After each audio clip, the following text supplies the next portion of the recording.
আপনি কি কখনো কল্পনা করেছেন এই আধুনিক পৃথিবীতে যেখানে মানুষ রোবট তৈরি করছে, চাঁদে পা রাখছে আর স্মার্টফোনে মুহূর্তেই বিশ্ব ভ্রমণ করছে, সেই পৃথিবীর বুকে এমন একটা গোষ্ঠী বাস করে যারা এখনো জীবনযাপন করে হাজার বছর আগের মতো? না, এটা কোনো গল্পের বইয়ের পাতা থেকে নয়, না কোনো হলিউড সিনেমার কাল্পনিক চরিত্রও নয়।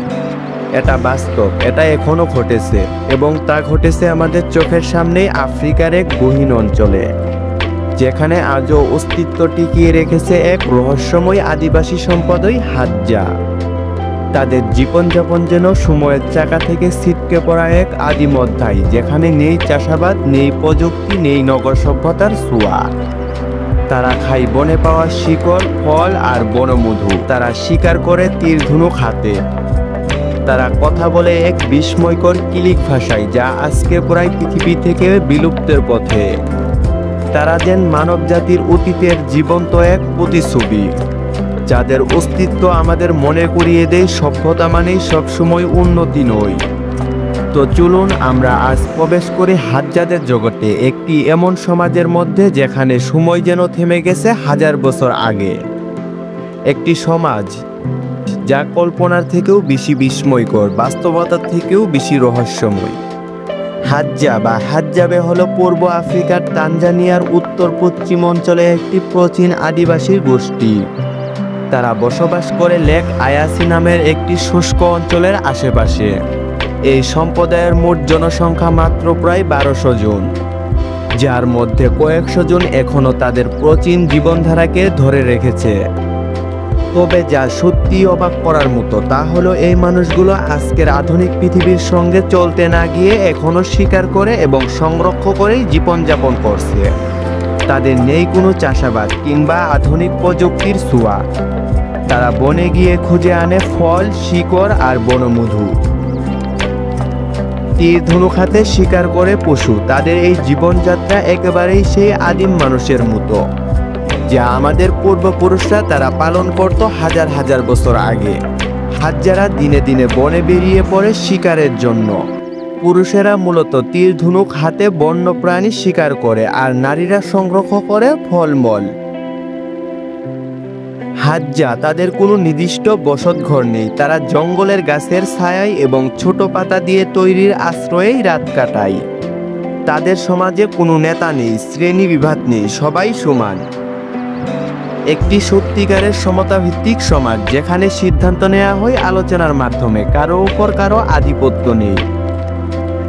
কিন্তু দুর্ভাগ্যজনকভাবে আধুনিকতা আজ হাজ্জাদের অস্তিত্বের জন্য হুমকি হয়ে দাঁড়িয়েছে। তানজানিয়ার সরকার জমি বরাদ্দ দিচ্ছে কৃষি ও পর্যটনের জন্য, যার ফলে হাজ্জাদের ঐতিহ্যবাহী শিকারভূমি ধ্বংস হয়ে যাচ্ছে। এছাড়াও বাইরের সমাজ থেকে আসা পোশাক, খাবার ও প্রযুক্তি হাজ্জাদের সংস্কৃতিকে ধীরে ধীরে বদলে দিচ্ছে। অনেক গবেষক, সংরক্ষণবাদী আর নেতৃত্বিক আজ নিরলসভাবে চেষ্টা করে চলেছে এই হাজ্জা জনগোষ্ঠীদের জীবনধারাকে সংরক্ষণ করতে, রক্ষা করতে তাদের অস্তিত্ব, ভাষা আর সংস্কৃতিকে। তাদের এই প্রচেষ্টা শুধু একটা জাতিকে বাঁচিয়ে রাখার চেষ্টাই নয়, এটি আসলে মানব ইতিহাসের একটি মূল্যবান অধ্যায়কে ভবিষ্যতের জন্য সংরক্ষণের লড়াই। কারণ হাজ্জারা শুধু একটি আদিবাসী জনগোষ্ঠী নয়, তারা মানব জাতির অতীত জীবনের এক জীবন্ত দলিল। তাদের প্রতিদিনকার জীবনযাত্রা, তাদের ভাষা, তাদের শিকারের পদ্ধতি সবই যেন আমাদের হাজার হাজার বছর আগের পূর্বপুরুষদের জীবন চর্চার এক জীবন্ত প্রমাণ। তাদের টিকে থাকা মানে মানব ইতিহাসের একটি আদিম টুকরোকে আগামীর জন্য সুরক্ষিত রাখা। যদি হাজ্জারা হারিয়ে যায়, তাহলে আমরা শুধু একটি জাতিকেই হারাবো না, আমরা হারাবো আমাদের শিকড়, আমাদের পূর্বপুরুষদের সঙ্গে সংযোগের শেষ সেটুকুও। তার প্রমাণ প্রকৃতির সঙ্গে মিলেমিশেও টিকে থাকা সম্ভব। তারা আমাদের মনে করিয়ে দেয়, জীবনের গতি যতই দ্রুত হোক না কেন, শিকারের সাথে সংযোগ না থাকলে আমরা কেবল দিশেহারার সভ্যতা। তাই হাজ্জাদের অস্তিত্ব কেবল তাদের নিজেদের জন্যই নয়, এটা মানবতার জন্য, ইতিহাসের জন্য এবং ভবিষ্যতের জন্য এক অমূল্য সম্পদ। তাদের জীবন থেকে আমরা শিখতে পারি, সাধারণ জীবন মানেই দুঃখ নয়, বরং প্রকৃতির সঙ্গে একত্রতা আমাদের প্রকৃত সুখ এনে দিতে পারে।